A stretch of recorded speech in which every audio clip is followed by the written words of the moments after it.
Recording. Yes. Okay. Thank you so much for joining me again, Tim. No, you're very welcome. These are I like doing these ones. So Yeah, we're starting with difficult to cure, right? yeah, absolutely. So Yeah. today we're going to talk about the Joe Lynn Turner era. We're also going to Yeah. talk about Stranger in a Soul, maybe Yeah. even Final Vinyl. We'll see. I got I got final vinyl, and I don't know if you want to talk about. I've got that live CD there with Ronnie Romero. If we want to Yeah, talk about just that for a bit, to we be don't have to. honest, I'm not too familiar with the new Rainbow lineup with Ronnie There's Romero. no new material on it. Just Yeah, to yeah, I mention that he know. sang for them. It's just Yeah. live material. So yeah, we're gonna start off with "Difficult to Cure." Yeah. This album here. Very interesting Yeah. cover. I think this is a Hypnosis design, if I'm Yeah. remembering correctly. It So, is, and actually, I think this cover image was originally pitched to Black Sabbath for the Never Say Die album, ah, I didn't know that actually, which but is yeah, also a Hypnosis cover. But yeah, so yeah, it's a very interesting cover. It doesn't really match the album, I don't think. yeah.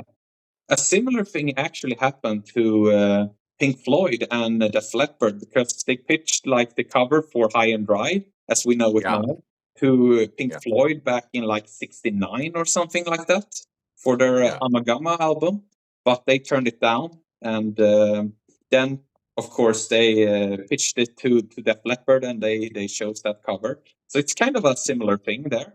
So, yeah. Hypnosis would do that if they had a design that originally someone didn't want, they'd pitch it again, and hopefully yeah, somebody took it. And I would imagine in the case of Def Leppard, they were a young band, and the idea of, oh, Hypnosis, like yeah, that's a big deal. Yeah, we'll take it. absolutely. So yeah, the first song on this album is "I Surrender," which is a Russ Ballard song. Yeah, I think it's very good. I think this version is incredible. I love Joe Lynn Turner's voice. yeah, That's something that I think even gets better for every album in the Rainbow catalog. I think Bent Out of Shape is the best album with Joe Lynn Turner on it. I think his voice there is incredible. But yeah, this is more like the early Joe Lynn Turner, even though it's like just 2 years before the last album with Rainbow. But with the Joe Lynn Turner lineup, I should say. So yeah, I think I Surrender is a great song. Very hooky, very memorable. I love the guitar solo in that song. Yeah, I think the solo on I Surrender is very, very good. And a great opening track. Interesting to use like someone else's song as an opener. Rainbow did that a lot. They did other people's songs. Since You'll Be Gone is also a Russ Ballard song. And so, yeah, that's kind of interesting. But what do you think I'm of I'm it? guessing. I'm guessing because that Since You've Been Gone was such a hit that they thought, let's do this again, and let's lead off with it. That probably had everything to do with, number one, them doing another song by Russ Ballard and then putting it right at the front of the album. I think they wanted to try to capture that, and I think it worked in the UK. I think it was a big hit in the UK. Over in North America, of course, it wasn't that big a hit. I mean, Since You've Been Gone actually charted, I think, at 56 or 57 in the Billboard charts, but I don't think I Surrender charted at all. So it wasn't as big, but I agree. I think that like my personal taste, I tend to run towards the more AOR, uh, melodic side of things. So I really like the Joe Lynn Turner era of Rainbow. I think it's the most accessible. This is my of the three albums they did. This is actually my least favorite of the three, but I still think it's got a lot of great songs on it. But it's kind of an interesting album, and when I listen to it now, it sounds like the first album of a new lineup. It sounds like they're just trying different things. But yeah, I mean, Roger Glover produces, it sounds good, and I think that yeah, they're kind of on their way. Like, I mean, I don't want to skip ahead, but makes you wonder if this lineup, if the Joe Lynn Turner Rainbow had stuck together. I think they could have been a bigger band. I think they were, and Joe Lynn Turner said this too. He always figured they were one album away from really hitting those big leagues and selling a lot of records. But But as a first entry, this is a good way to start because it gives you an idea of what to expect. Yeah, and as you said, Joe Lynn Turner thought that if they had like one or two more albums in them, or even more, they could have created more hits. I think actually this album is doesn't have like the hooks that Bent Out of Shape, for example, has. I think Bent Out of Shape is a way more memorable album overall, and those songs really get stuck in your head. So yeah, I think that's actually very true. The next song, Spotlight Kid, I loved this one. I love how fast it is, and that Yeah. riff in the beginning is just so good. And It's a classic Blackmore riff. yeah, yeah, absolutely. So I think that's a great song, and it keeps up the pace of the album. I Surrender is kind of like a mid-tempo song, but this one is like really fast. And yeah, I think it transitions very well into No Release. No Release is Yep. one of my favorites on this album, and I just love that vocal melody when he sings No Release and that oh in the background. I just love Yeah. that so much. And yeah, and also I also like that. I don't know if I could call it a cappella, but that part in No Release, Yeah. can get Yeah. no, can get no, can Yeah. get no release. I Yeah, love that part. Joe is such a great vocalist, and I mean, yeah, you're right. I never thought about this before, but if Rainbow had stuck together, they might have been able to have a like a late career breakthrough the way that Whitesnake did. If they'd just had that one song that radio couldn't resist. Well, I think they have songs that had potential to do that, but yeah, I think they were kind of early with Yep, AOR, yep. so with that sort of thing. So it's interesting to me. And this album, like this of the three albums, is the one that some of the songs I can look at the title and I get it in my head. Some of them, I gotta go listen to that album because some of them don't stick to bit. So whereas the next two, I find that all of the songs stick to me. But Mm, this is just the first. I mean, it was quite a change, right? You had an American singer. He wasn't coming at this. It certainly wasn't coming from the Ron. Well, it's funny. Ronnie James Dio is American, but he seems so English. He seems so European. But he wasn't. Joe Lynn Turner wasn't coming from the goth, yeah. swords and sorcery kind of lyrics at all. Graham Bonnet wasn't either. I think Graham Bonnet, Down to Earth, probably could have existed with Joe Lynn Turner on vocals. You know what I mean? Like it was. I like it with. I love Graham Bonnet's voice on it, but I'm saying the shift had already happened, and Yeah, Joe Lynn Turner was just taking it the rest of the way. The difference is too is that I don't think Graham Bonnet was as much of a songwriter as Joe was. So Joe's contributing lyrics and song ideas too. and yeah, what you said about Down to Earth is very interesting because I feel like Down to Earth really was a transitional album and really helped like the transition to the Joe Lynn Turner stuff.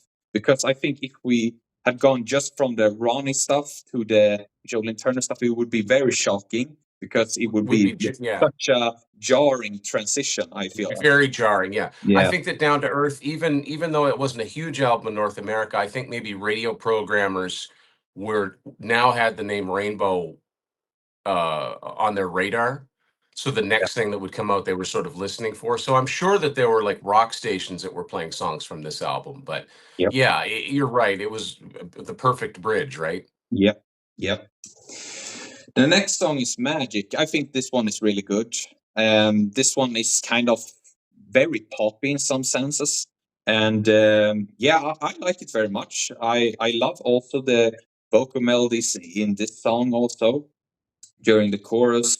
You have this part where you go, whoa, whoa, these I like parts. that the hand is quicker than the eye. Yeah, yeah. That's a really catchy part. That Yeah. that part is really the hand is quicker than yeah. All that Yeah. stuff is And really this song, catchy. this is also a cover, and I've got Yeah, the so, 8 track doesn't have songwriting credits on it, so I'm trying to think of who actually wrote it.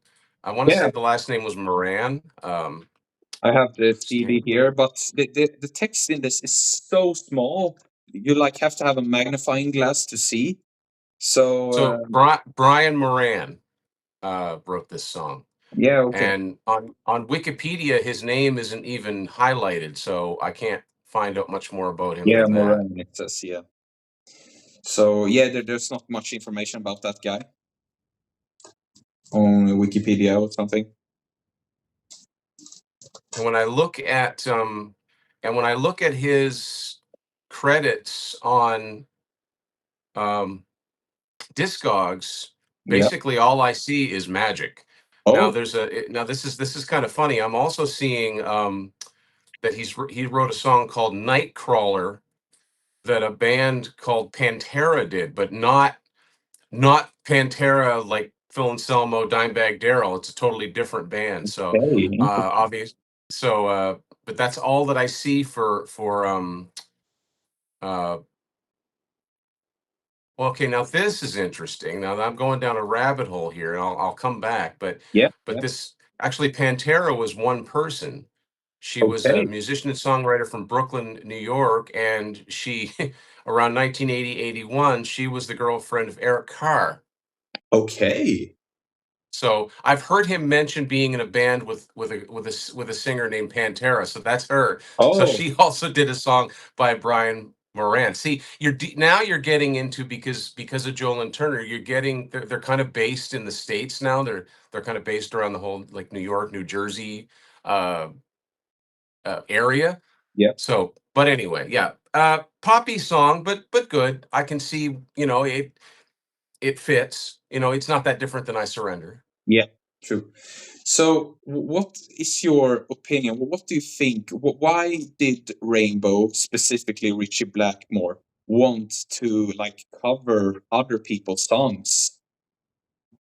I think it's the same reason that he wanted Joe Lynn Turner in the band.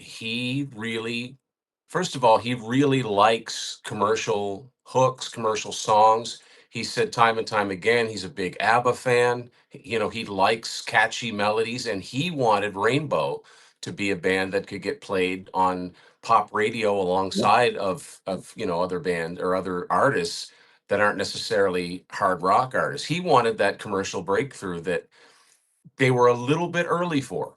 yeah, They were a little bit early for it, but he had a commercial mindset. So if he heard a song and he thought that he could do something with it, that's probably it. But it is interesting to note this is the last album where there are any covers. yep. And I think that's probably one of the main reasons why Ronnie James Dio wanted out of this band. That's Why not his. Yeah, that is not. It's not Ronnie's style at no, all no. to sing like anything that's remotely like generic like relationship Yeah, type you of can't lyrics. tell So Ronnie James Dio that he's gonna write like a love song. That's a big no no.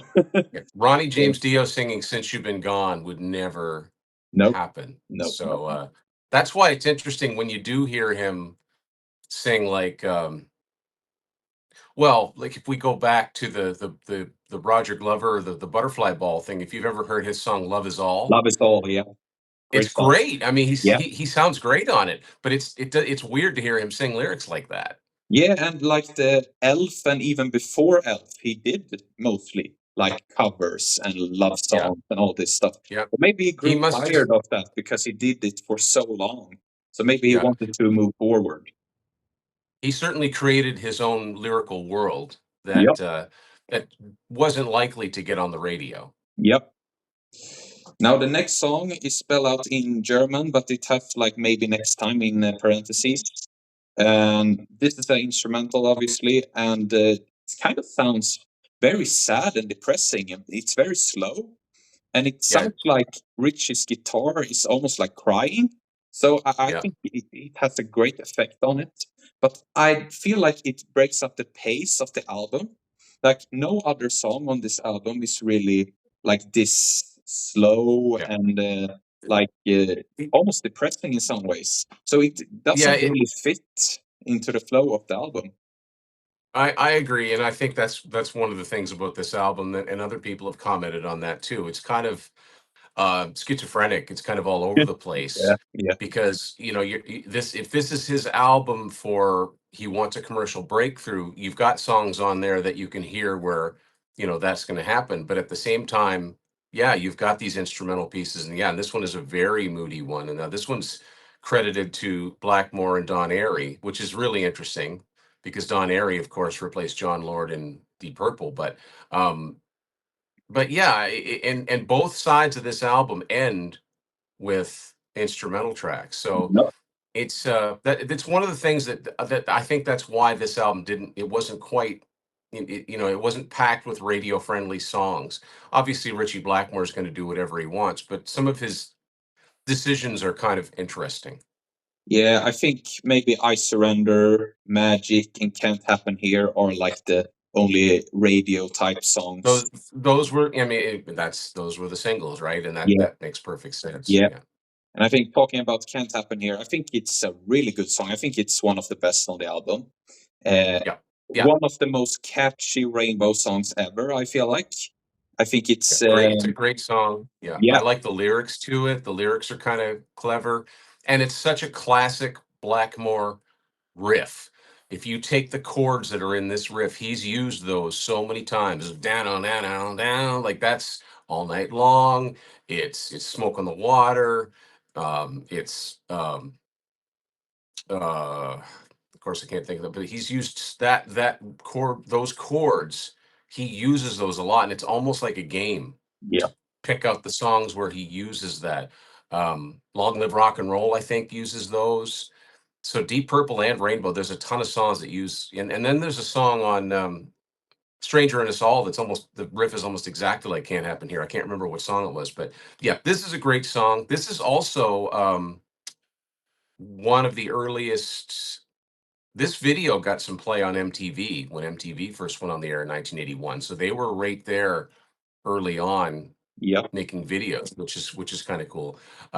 But yeah, this is a great song, and of course, the big difference here is this is written by Blackmore and Glover, so it's an original. It's not yeah, a cover, but it proves that yeah they can write catchy songs too. So no, I really like this one. It's to me this is one that would fit right in on one of the next two albums. It's yeah, it's probably my favorite on this album. yeah. I would actually agree with that. I think it's one of the best on the album.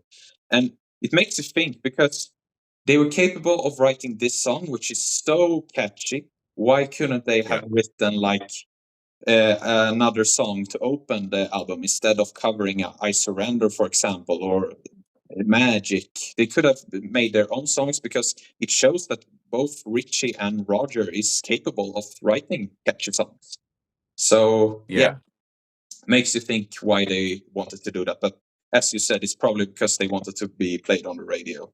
So Well, I mean, and also, in the time it took them to come up with this song, maybe that took them a little bit longer. It's hard to write songs that are yeah, catchy, absolutely. and so it was way easier to grab a couple other songs that already existed and just Yep. learn them. Yeah. And most people that don't read like the credits and not familiar with the originals will probably never know that these are other people's songs. Yeah. So yeah. And Now then, it's also smart of Richie to not do obvious covers. yep, absolutely, absolutely. Now I think at this point, Freedom Fighter and the next two songs after, I think this is where the quality of the album goes down a lot for me. Yeah. I I think agree. Yeah. I think Freedom Fighter and Midtown Tunnel Vision are really generic songs, generic rock songs, and Yeah. there's really They're definitely nothing not I the could greatest. say good to say about them. I think they're just whatever, actually. So, what do you think Yeah. about these two songs? I agree. They're just kind of filler. Yeah, They're just kind of there on the album because they needed to fill them out. They're not. I don't think they'd be anybody's favorites. Freedom Fighter. The lyrics are almost silly. They're kind of too predictable. Midtown Television. It's an interesting title, but unfortunately the song's not as interesting as the title. Like it sounds like they could have done something with that, but and then to end on another instrument and like to cover Beethoven's Ninth, which he's calling difficult to cure. Yeah, it's again a weird decision on an album that's supposed to be a commercial breakthrough, and it's interesting because of all the songs. Like obviously, Blackmore loves classical music. That's nothing new. But when I hear the Beethoven's Ninth, To me, that's Christmas. Like that song gets played on Christmas time, and da, Yeah, da, da, da, da, da, yeah, and here he is playing it on electric guitar. But I mean, he obviously liked it. They would do it live. They would stretch it out. I mean, it's almost 6 minutes long on the album, but they'd stretch it out live, and um, yeah, really interesting. And another thing that's interesting about this, I guess maybe this has more to do with the next album, but in between this album and the next album, they had the song "Jealous Lover," which is a great catchy song and original, yep, but it never found a home. I don't know why they didn't save it for their next album because it could have been a yep, hit single. yep, It came out on an absolutely. EP. And that's actually something I wanted to talk about. I feel like it's such a missed opportunity to not have Jealous Lover on Straight Between the Eyes, because I think they could have, like, we can move on to Straight Between the Eyes now. I think they could have This actually taken out maybe Mistreated, or maybe even Power, and put in Jealous Lover, because this is another not an Hypnosis album. cover. This cover is really cool, but to be Yeah, honest, this is not an album I'm a huge fan of. Um, I that's interesting. This is my favorite Rainbow album. yeah, I Uh, I I it, re-listened to it recently, and it just didn't hit me at all. I think Death Valley Driver is very fast paced, good rocker to open the album, no problem at all. I think Stone Cold is one of the best Rainbow songs during the Joe Lynn oh Turner era. So good. yeah, 10 it's the out of first 10 one song for me. it's the first song I ever heard from. It's the first Rainbow song I ever heard. I remember seeing the video and thinking it was a cool song long Yeah. before I got into the band. And I remember like before the internet.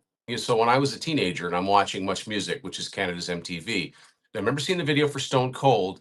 And then when Joe joined Yngwie Malmsteen's band, I remember seeing the video for Heaven Tonight and Oh, thinking, and right away I was like, oh, that's the same guy that sings Stone Cold. yeah. Now I'm trying to put, I don't know his name at the time, but I'm putting it together, right? Yeah, Stone Cold is great. It's such a great melodic rock song. It's their only US top 40 hit. It's one of those ones that actually just hit number 40, but it's a top 40 hit. Yeah. Should have been bigger, should have been way bigger. I think that it's like the best, to me, it's like the best sort of mid-tempo Foreigner song that Foreigner never wrote. It's Yep. really, really good. I love everything about it. I love Bobby Rondinelli's drums in it. They're just perfect. Joe's vocals are just right on point. And yeah, you're right. If this album had Stone Cold and they could have followed it up with Jealous Lover as the second single, this album could have been the breakthrough for them. I Yep. think it was. I think it was a pretty successful album for that. This album peaked at number 30 in the US. It actually peaked at number 17 in Canada. In the UK, it peaked at 5. In Finland, it peaked at 2. Sweden, it peaked at 7. In Japan, 8. So it was a big album, um, worldwide. But it should have been bigger. Like it really should have been bigger. And Death Alley Driver is just the greatest. It's one of the best openers. And it's typical Blackmore to open with a fast song like that. It's like the rainbow version of Highway Star. Yep. Um, and it's cool. I didn't know this for a lot of years, I think, until YouTube. There's a video for Death Alley Driver, and it's very much of its time. So you've got the band performing, but you've also got somebody racing, but then you've got a kid playing a racing video game. I, That was that I don't think I've it's seen that very early video. 80s. I have Yeah, seen it's the very video early for 80s, but I've seen the video for Stone Cold, and that video is kind of strange because Richie looks very uncomfortable with being he recorded. does. And also, like, the girl in the video has this really strange looking makeup that just looks very weird. Yeah, yeah, it's like they're in like a, I think it's supposed to look like they're in ice, Yeah, it's cold, and yeah, but but I do remember, I mean it did get a lot of play because like I said, I remember it's the only one I remember seeing, it's the only song I remember hearing.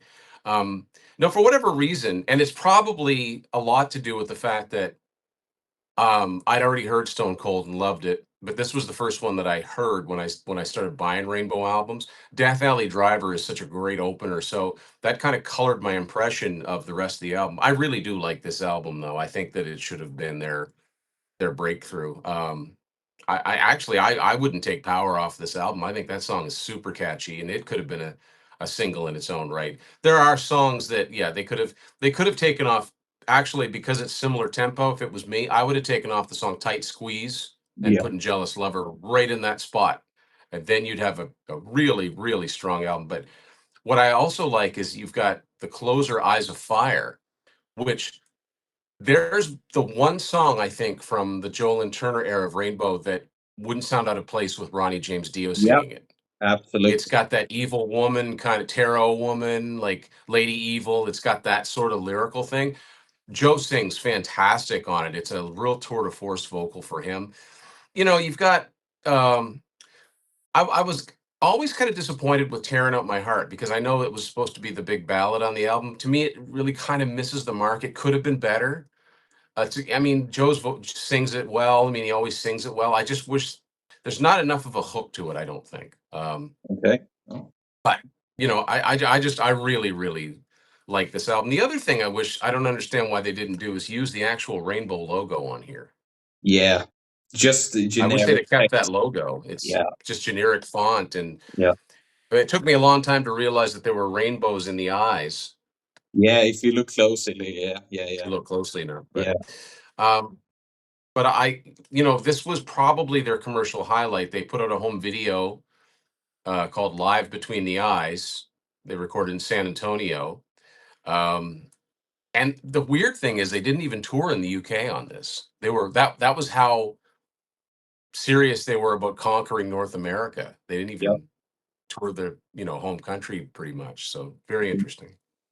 Yeah, you've been praising this album a lot. To be honest, I'm not that huge of a fan of it. I think the first two songs, as we talked about, Death Valley Driver and Stone Cold, really good. I don't like Bring On the Night, Dream Chaser. I don't like that song too much. I don't like the part where he sings Dream Chaser in the background. I think it's just annoying, to be honest. Tight Squeeze, I think it's a bit too much. They could have taken this one off. It's kind of cheesy. It Tearing Out could, My you know Heart. what? If "Tight Squeeze" was a David Coverdale lyric, I don't think you'd bat an eye. But with Rainbow, it's like it's kind of too much for Rainbow. Very true. Very true. Yeah, Think Tearing Out My Heart is probably, I think Stone Cold is my favorite. Then I would probably say Tearing Out My Heart. I think it's really good. I love the riff, just dun dun dun dun. I love that riff. And then just Joe sings Tearing Out My Heart. I think it's just so good. Has a lot of most people power, like this that one. song. I'm kind of the oddball for not liking that one. When you think about it, it is almost kind of like Richie said, we need an update. Like, whereas Death Alley Driver is sort of an updated Highway Star, Tearing On My Heart is almost like we need an updated Mistreated. Yeah, yeah. Very true, very true. And that's kind of ironic because we have a song called Mistreated, but it sounds Yeah, nothing like the original Mistreated. It's its yeah. own thing. But yeah, I think Power is probably the most generic rock song on all these Joe Lynn Turner albums, to be honest. I think it's just very generic. I like the riff, though. I think the riff is really cool and catchy. Yeah. The song overall is catchy, but I just don't like it. I think it could have been a song made by anybody at that time. So Well, you know what? And now that you mention it, this it sounds like a song that would have been on like a movie soundtrack, like an action movie, yep, yep. which Miss maybe that's what they were Mistreated, going for. yeah, maybe. Miss Mistreated and Rock Fever also don't hit as hard as I would like. Just no, don't like those too much. Eyes of Fire, as you mentioned, it's a really cool song, and it could have fit in the Ronnie James Dio era. But one thing I really do like about this song is the string arrangement in the Oh background. yeah, It's really it's very good. moody, and Yep. it's got that long fade. It's an epic. Yeah, definitely. And Jolene Turner's vocal performance on this is really, really good. So for Yeah. me, Death Valley Driver, Stone Cold, Tearing Out My Heart, and Ice of Fire. So I like 4 out of 9 songs. So yeah, there's just too many songs that I just don't like or that are not memorable for me, that don't hit as hard as I would like. So that's why this is my least favorite Rainbow album overall. I think Long Live Rock and Roll is just slightly above it for me. But then that production on Long Live Rock and Roll just kills it so much.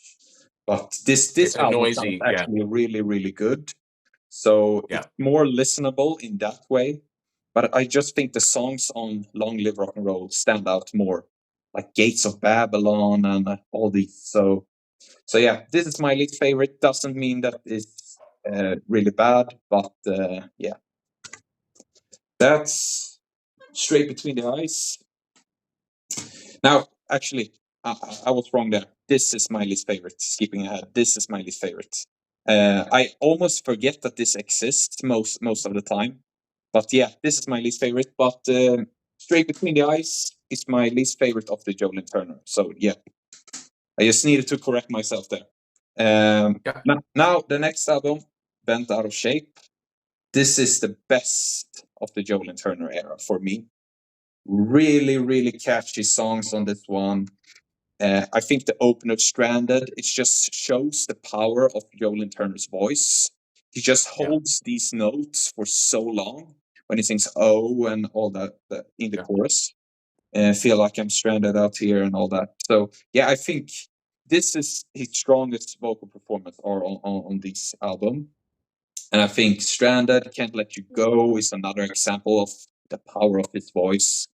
I love the beginning of Can't Let You Go with like the church organ, it sounds like.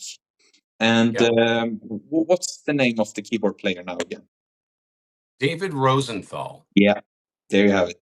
So yeah, and it almost goes on for like a minute, this Yeah, instrumental in the beginning. But yeah, I think Can't Let You Go is one of the highlights. Really, really good song.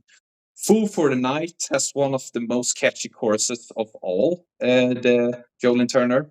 Just when I read the title of it, it just comes up in my head, that yeah. chorus. Um, really, really good song. Fire Dance is very interesting song, and love that riff. Really, really fast song, and I think Fire Dance kind of sounds like Gypsy's Kiss from Perfect Strangers in some It way. does, which yeah, it does. And again, it's Richie Blackmore recycling riffs. And yeah, it's so weird because this album came out in September of 1983, and within a year, they've got, you know, at this point, Ian Gillan is singing in Black Sabbath, Yeah, and but in 1 year's time, it's all, yeah. I mean, I think yeah, John Lord was still in Whitesnake at this point. yeah, I think Ian Pace was playing with Gary Moore by now. He wasn't in Whitesnake anymore. So yeah, just how quickly things like now bands take forever to put a new album out if they do. But back then things happened quickly. yeah, And so of course, I mean, if you're gonna come up with a bunch of new songs, yeah, I mean, I don't know if it's intentional or not. The other thing about I think it's Fire Dance. It's one of the songs on side one, but there's a riff that Richie does that's almost exactly the same as the one he would use for the Battle Rages On. That like that. yeah. That's That's in Fire one of Dance. these Yeah, songs. yeah, Yeah. So he just kind of reused that too. It's one of the heavier ones in this album. This is not a heavy album by any yeah, stretch of the yeah, imagination, but yeah, I will agree with you. The funny thing is that as you're talking about it, I can't argue about anybody that says this is the best album of the Joe Lynn Turner era because it's a great album. It's just that I like Stone Cold so much and Death Alley Driver so much. I always go to Straight Between the Eyes. But every song on this album, even the instrumentals, I just think are really, really good. And yeah, again, it just makes you wonder what would I think another Rainbow album would have been even better. There's no cover. Well, there is a kind of a cover on here, one of the instrumentals, but original songs sounds great. Yeah, really, really strong album. yeah. And very true what you said about some of the songs from the previous two albums are, of course, stronger. But I think as a whole album, as a whole piece of music, I think this is stronger. I think it's more consistent in many ways. But It hangs together as an album better. yep, absolutely. Even though it has instrumentals, it's just, I think it works better because it's just the same thing as Difficult to Cure. it had two instrumentals, and this one also has it. But one of the things that's good on this album is that they don't end on an instrumental. They end on Yeah, "Make Your Move," which is a yeah. great rock song, and And it goes also out the with a bang. instrumentals aren't as long. They're not Yeah. as long, so they don't overstay their welcome. I really like the melody for both Anybody There and Snowman. I really like both of those as far as melodic pieces of music. But interesting that you say they are not too long. Yeah, Anybody There is kind of short. It's just shy of 3 minutes. But Snowman is actually the longest. One of the longest, actually. Make Your Move is the longest, but it's the one of the longest songs on the album. 4.5 minutes. Snowman is, so it's kind of long in some ways, but and it kind of drags on for me. I don't think it's too interesting, but I like it more than maybe Next Time on Difficult to Cure, and also Oh yeah, the yeah, for title sure. track Well, on the that album. interesting thing about Make Your Move is that on the record, it's listed as 356, but on the cassette and the CD, it's at 525 because Yeah, they reuse a bridge section and it plays out longer. yeah, and So it that's what. actually is the longest song. Yeah, and that's one of the things that confused me, because when I now Yeah. I just Yeah. collect CDs, but when I had the vinyl, Now I don't know. I don't know about this. I don't know what version they used on the 8 track, yeah, but but probably I'm going to guess the LP version. yeah, but when I had the vinyl, it said that Snowman was the longest. So in my memory, Snowman is always the longest. Yeah. But when I Oh yeah. Yeah. checked on the back, it actually says 525 on Make Your Move. So that's why I got confused there. But yeah, now going more in order, after Anybody There, we have Desperate Heart. I love this song Great. so much. Great song. The Yeah. chorus, the pre-chorus, the verses, everything, really catchy song. Yeah, love it so much. Then we They're have, really knocking it out of the park with the memorable choruses. yeah, As soon as you read those titles, I get the titles in my head. yeah, very true, very true. And you don't really get that on like Difficult to Cure, but for me No. personally, it's more on Straight Between the Eyes. I struggle sometimes to remember the songs there. But yeah, the next song was like their biggest single on this, you could say, and it's Street of Yeah. Dreams. And I think this song is a 10 out of 10 song. It's perfect. Just love it so Yeah. much. It had kind of a strange music video with like Yeah, it was some, actually yeah, it was banned by MTV actually yeah, back in the day. yeah, yeah. So, but I think the song itself is really, really good. And yeah, it really shows. If you would say to like a non-Rainbow or Joe Lynn Turner fan, to recommend them like one or two songs to get into his music, I would definitely recommend Street of Dreams. Then It's I would, very accessible. yeah, I would probably also recommend Stone Cold if we went with two Yeah. Rainbow songs. Yeah. Outside of Rainbow, man, I would probably say like Endlessly from Rescue You, his first solo album. Yeah, that's a good song too. And as far as I'm concerned, um, you know, that album he did with Ingve is probably Ingve's best album, and it's got the best Yeah. songs on it, Yeah. and that's because of Joe. It's but that's I a whole think other story. But Trilogy yeah, is a good album too, but Trilogy is good. Yeah, it yeah, doesn't Trilogy come is good. close I to mean, this one. It's just so no, good. And I think, skipping ahead talking about this, I think Joel and Turner kind of disciplined Ingve Malmsteen in some ways, because I Ingve think likes to like go off and just do his thing, and he kind of trails off the beaten path in some ways. I feel like having Joel and Turner in his band or whatever, and he was like the main writer of the songs with Ingve, yeah, obviously. And I think that really helped to keep Ingve on the path and not get yeah. distracted. And Yeah, yeah, I think Joe was like, I think at this point, Malmsteen was probably like, why can't I get on the radio like, like all these other bands? And Joe's like, you can't. You solo from here to here. Do whatever yeah, you want, but yeah, don't go on for 2 minutes of soloing. Do 15 seconds of it, and then you can play some more at the end. Get it. Radio's not going to play songs that have a 2 minute guitar solo on them. So, yeah, I think there was more. He knew more about song structure and you got to keep it interesting throughout. And as much as the guitar players are going to love what you do, you want everybody to love it. And people that are listening to the radio will be like, oh, I like that song. Doesn't Yeah. matter who it is. Yeah. But the funny thing is, but the Street of Dreams, the first time that I heard Street of Dreams was I bought a cassette used about 92, but it came out in 83 originally, and it was a mixed album called Masters of Metal. And it was put out by a company called KTEL that used to put out a lot of mixed albums. And it had uh, Trashed by Black Sabbath. It had Mean Oh, Streak by Y&T, Rainbow in the Dark, Dio, Kiss, Lick It Up. It had The Trooper, Iron Maiden, Twisted Sister, You Can't Stop Rock and Roll. Really good compilation. yeah. But right in the middle of it all, it had Street of Dreams, which is not metal at all. I always Yeah, just, yeah, yeah. but I understand they had to put out whatever the current songs were. So since Rainbow were sort of a metal band, they put it up. But I just remember thinking it stood out like a sore thumb. But I liked it. I Yeah, liked it instantly. yeah, This song didn't do as well as Stone Cold. Not even in the UK, which is really weird. It only peaked at 52 in the UK. It peaked at 60 in the US. But great song. Great vocal by Joe. And yeah, like Stranded, just his ability to sing those notes and hold them, and you just can't help but like it. It's just really, really accessible and good. yeah. And one thing we haven't mentioned is that I personally think this is the most 80s sounding of all the Rainbow albums.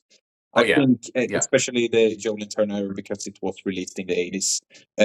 I think like the keyboards and everything, especially in like Street of Dreams, during like the chorus and everything, you have these keyboards in the background, and they can kind of sounds dated in some ways. But I really don't have a problem with something sounding of the time of the era. Really have if no it's problem good. with that. Yeah, Yeah, I think it's good in some ways. And one album it's that really, really sounds like the 80s is this one. oh yeah, yeah. That was Like, Roy Thomas Baker. yep. I think Yeah, this is one of the most 80s sounding albums I've heard. Like, there's so many textures and sound effects and instruments that just sound so 80s. And I love it for it yeah. because I think this is almost like a masterpiece. I like this album more than any of the Joe Lynn Turner Rainbow albums. And You know what? that's probably I kind of bet you a lot of the controversial songs. to say, but Yeah, I bet. Imagine if some of those songs had been, if there'd been another Rainbow album. I bet you it would. He probably had the beginnings of some of those songs, yeah, and if which you is a think, shame because that album didn't do anything. yeah, The Joe solo album. if you think these songs are catchy, just listen to this. Like, it's incredible. Endlessly, Soul Searcher, Young Hearts, Rescue You, like all these songs, just really good. So, for the people watching at home, if you haven't listened to this album, if you're just familiar with like Joe Lynn Turner in Rainbow and maybe even in Deep Purple, I recommend this album. This is such a great album. So yeah. So that was the Joe Lynn Turner era, because I think the other songs, Drinking with the Devil, nothing really much to say about that one, I don't feel. So I think we can go on to the next one, which was released quite a while after. It was like, Do we want to talk about the do we want to talk about the final vinyl first? Because that came out in 86. yeah, There's okay. not much to talk about, but it is the record label popped it out just to, well, I think by this time Purple had gotten back together. Perfect Strangers was a big album. So I think, well, let's keep the while they're waiting on their next album, let's put something out. So you Yeah, get Blackmore sitting there on the cover. yeah, Now, I'm fairly critical of this album because I don't like the way they did the songs live. They're too fast. It's not, and they're not the only band that did that, yeah. but they're so fast you can barely recognize them. Yeah, and Um, Rainbow even did it on stage on that album. yeah, Like, some like Man yeah, on the Silver Mountain was man, like so ruined because it was so fast. way too Yeah, fast. You lose the power of the riff. Now this had the selling points to this. Of course, it had "Jealous Lover" on it for those that didn't pick up that great song. EP. It had Bad Girl, which was an outtake from the Down to Earth. or a outtake or a B-side from Down to Earth, Yep. and it had Weissheim, which was an instrumental, which was the B-side of, I think, Since You've Been Gone. I might be wrong about Yeah, that, and but that title apparently means like white home because that was a house that Richie lived in, and he named it after yeah, his house. I read it on Google. I think that's true. yeah. So yeah, that instrumental doesn't really do much for me, but I think "Jealous Lover," as we talked about before, great song. "Bad Girl," kind of interesting to hear. I wouldn't change anything on "Down to Earth," to be honest. No, the I think the only that's a thing I would have perfect done album. is made it a 10-song album. The only thing I would have done is add it, but I wouldn't. It wouldn't replace anything on Down to. Actually, I'm wrong about Weissheim. That it's got a copyright date of '81 on it, and it's got Bobby Rondinelli on drums. So it must have been from the um, Difficult to Cure era. But Yeah, another thing I don't like about this, I wish that they'd put the studio versions of the singles, the best known songs, and but did live versions of like the album tracks. But yeah, I never listened to this. yeah, yeah. And it's kind of strange actually to have like mostly a live album and then you have some studio tracks in the middle. Just really strange. Def It's Leppard did just a a similar thing with the Mirror Ball, but they put like yeah, those songs at the end. So that I think that works better. But having like Jealous Lover just put right into the yeah. mix and also Bad Girl, It's I it's it's don't a think it works. it's just it's just kind of a mixed bag of an album, and they just threw everything on it. And like I said, I never ever listened to Yeah, it. yeah. So now the last Rainbow album was released in 1995, "Stranger Yeah, in a Soul," and this has Doogie White on the vocals, and it has some other yeah. guys which I'm not familiar with at all. But yeah, I think this is the worst Rainbow album, to be honest. I think there are some songs that are okay. I think "Stand and Fight" is like one of the few songs on this album that could have been a song during the Joe Lynn Turner era. I think it, I agree. yeah, I agree. I This album is weird because I didn't hear it. I knew it was out. I never ever saw it in a store. I've only owned this album in the last 2 or 3 years, yeah, and the only reason I own it is because I did a show with Steve Deluxe from Rock and Metal Invasion and Peter Kerr from Rock Daydream Nation, top 10 Rainbow songs, yeah, and I thought, well, I'd better get this album and listen to it yeah, just to see if there's any, I mean, I better get it anyway just to complete the collection. It yeah, is weird. There's such a long gap. and and maybe it's because I didn't hear it till like a couple years ago. I remember I was thinking about it. I was like, this really isn't bad. It's just it it it's just kind of there. It doesn't really, it doesn't sound like it belongs to any one era. But yeah, when I heard Stand and Fight, yes, I thought the same thing. I could totally hear Joe Lynn Turner singing yeah, that song. yeah, Um, I don't think it's that bad an album. It's just, is it a rainbow album? Like when you've got all these different guys in there? I don't know. I don't understand why they had to do what is it? Still I'm Sad. I don't know why Richie's so obsessed with that song. yeah. And they And why they also had to put added lyrics to the Hollow the Mountain lyrics to it. King. Yeah, it's Yeah, really weird. I and don't then know. It's got moments, but it's not fantastic, but I don't think it's horrible. yeah, it's kind of interesting that live during the Ronnie James Dio era, Ronnie added the lyrics during the live version, and now they do the song with lyrics also. So it's an instrumental on Richie Blackmore's Rainbow became like a song with lyrics live, and then now it was recorded in the studio with lyrics. So it kind of has like an evolution in some ways Yeah. through the years. But yeah, I think this is definitely the worst version of this song. Yeah, I think "Too Late for Tears" kind of memorable in some ways, kind of catchy. The chorus, but the rest, honestly, I can't barely remember. I think "Wolf to the Moon" and like "Cold Hearted Woman" are more like heavier songs and Yeah. kind of sounds more 90s in some ways because that was like the grunge thing, and everything needed to sound more depressing and more heavy in some ways. But don't get me wrong, these are not like heavy metal songs, but they sound a bit heavier than Yeah, what we're used yeah, to. and I think a lot of that is just because it is a newer album and it's up the production is kind of updated. Yeah, I think Wolf to the Moon is pretty good, but it's all you know, right. Doogie White is a great singer. He's got a little bit of Coverdale in his voice. He's got a little bit of Dio, a little bit of Joe Lynn Turner. I mean, you can see why Blackmore, if he wanted to, you know, fire up the Rainbow Machine, you can see why he hired him because he could probably sing Most just of the about songs. anything about from the catalog. But yeah, I mean, and because it was that period in the mid '90s, it was never going to do much of anything. But um, I don't think it's quite as bad as its reputation makes it out to be. But it's certainly it's not a masterpiece.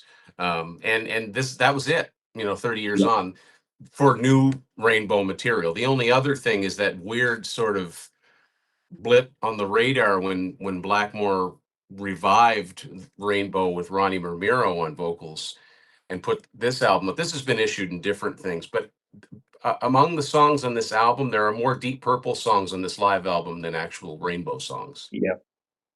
And the new lineup with Ronnie Romero, I've paid literally no attention to it at all. I'm not interested in checking it out. So yeah, I don't have much If to it, say about that. But I yeah, think Ronnie Romero is a good singer. I liked him on the 2020 Vandenberg album, but he's been in a million bands since then. But anyway, I was surprised when I saw this at a record store. I thought I was surprised to see it. So I'm like, I'm going to buy this. What the heck? It's not great. You know, Blackmore, you can tell he hadn't played hard rock in a long time. It's not very inspired sounding. So yeah, it's just kind of there. If there'd been a new studio album, I would have checked it out, but you know, obviously there's not going to be. Um, so yeah, an interesting catalog. Weird that there's that one album that's like a way down the line after all the rest of them, but you know, it's fun to talk about. yeah, absolutely.